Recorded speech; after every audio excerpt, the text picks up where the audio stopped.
Hey guys, welcome back to the BuzWeaver channel. I wanted to do a little bit of a follow-up from the Friday vlog. So if you guys haven't already, of course, you can go to my main channel on the respective platform that you're watching it on, whether it's Rumble, Odyssey, BitChute, or of course here on YouTube, and you can find the Friday vlog. From the Hill, U.S. trucker convoy coming. Joe Biden will ignore protest at his peril. As hard as it is to imagine, President Biden's political fortunes are about to get worse. The massive trucker convoy that crossed Canada to protest against the country's new vaccine mandate will almost certainly be replicated in the U.S.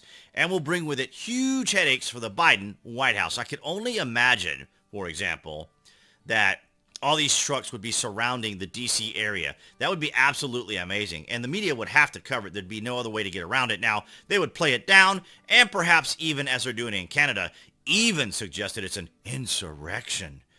Biden pretends to be the champion of the little guy. He claims to support blue-collar workers. Truckers are exactly the kind of folks Biden is meant to embrace, but he will not do that. No, he will not. As a matter of fact, this is how Trump became very popular and is popular among blue-collar workers. Of course, the Democrats in and of themselves are really just, they basically work to appease their base or to appease certain groups of people, which is very unfortunate. Because, of course, we're all Americans, but they don't see people as Americans. They see people in categories and in particular groups, and they just categorize, right, and stereotype. And it's really unfortunate that the Democrats do that, whereas in general, when you ever hear President Trump talk, he says Americans. Here in America, Americans, people that live here are Americans. From the Daily Mail UK, it is amazing how often we reference the Daily Mail UK because, of course, our media is very lackluster when it comes to being able to be impartial or even neutral on stories. Facebook removes page promoting Freedom Convoy in D.C. after GoFundMe started returning $8 million in donations for Canada protests. Now, that's $8 million in Canadian dollars or $10 million in American currency. Fears donation site run by CEO who once lobbied Congress for COVID aid payments has sided with Trudeau. So you see here, we see the establishment and how the establishment is formulated because here you have a CEO looking for, many businesses were all looking for aid and support and so forth from the government. Very similar to the stimulus that was given to Americans. Of course, we give far more money to foreign interest than we do even to ourselves here in our own country, which is kind of disappointing.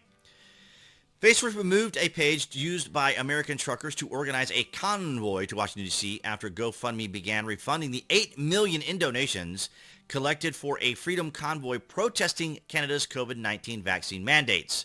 Meta, the social media platform's parent company, told Fox News the convoy to D.C. 2020 group was removed for repeatedly violating our policies around QAnon. Okay, so this is their excuse.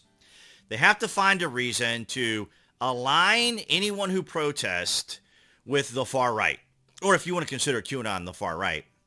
I don't really keep up with QAnon nor have a lot of interest when it comes to QAnon. There's absolutely none. So I do find it kind of humorous when individuals that I know that are on the left suggest that I'm a QAnon follower or whatever else. They're absolutely absurd because if you watch the BuzWeaver channel or you engage with me on any social media platforms, I never mention QAnon at all, ever, nor reference them, nor do any sort of content based around them whatsoever. So anyway, but this was just their excuse to be able to generate the attention they needed, of course, to enforce their policies. And anytime they want to do this, of course, they completely ignore what BLM, Black Bloc, and of course Antifa does by saying, oh, they're peacefully protesting or mostly peaceful protesting when they're out vandalizing, breaking windows, causing destruction, attacking police officer vehicles, businesses, people in general. Then of course you got fireworks and industrial laser just an extraordinary amount of criminality they engage in that gets completely swept under the rug. But when it comes to any other group of people, pretty much any other group, whether it's classical liberals, moderates, whomever, libertarian, conservative, of course, Republican, and of course anybody on the right, absolutely, that's going to be a violation of some platforms' general rule, which are very lackluster and extraordinarily vague on purpose. But shifting gears just a little bit, I wanted to bring this story to you from Breitbart because this was a story we covered for quite some time. Now, I am a soccer fan. Not as much in recent years, particularly starting in 2016 and then most certainly into 2020 when all of a sudden we went into the whole BLM movement and all, or more of the BLM movement. Of course, BLM movement started during the Obama administration. But from Breitbart, canceled, woke soccer player Megan Rapinoe left off U.S. women's team roster. That's right. Her name is Megan Rapinoe, not Rapinoe. I heard a lot of people say that. And this is why I like to cover these stories. And this is why here on the BuzWeaver channel, you get organic, genuine news, grassroots news. So in other words, I'm not just following metrics to give you news. These are things that I research, look into, and make sure, for example, how to pronounce a particular individual's name. Of course, you can always tell who isn't really watching soccer or keeping up with it when they call her Megan Rapinoe. That is not her name. Okay, so the wokest of all U.S. national sports teams just got a little less woke. U.S. women's national team head coach Vilanko Andavoski has called up a roster, or rooster, that features youth and players the team will rely on in the future. It does not, however, feature U.S. national team anthem protester Megan Rapinoe. And the thing you have to keep in mind here is, for example, former captain Carly Lloyd, who I believe has already retired.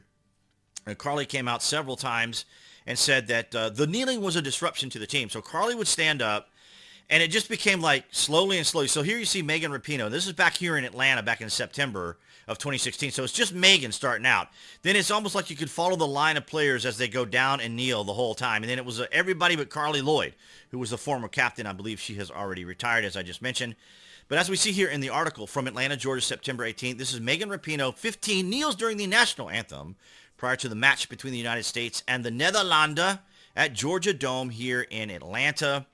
And then, of course, you have the mainstay Alex Morgan was left off the roster. Now, Alex Morgan, Megan Rapinoe, and Carly Lloyd have been around for quite some time. They've been around at least for 10, 15 years, I think, because Rapinoe has definitely been around for a very long time.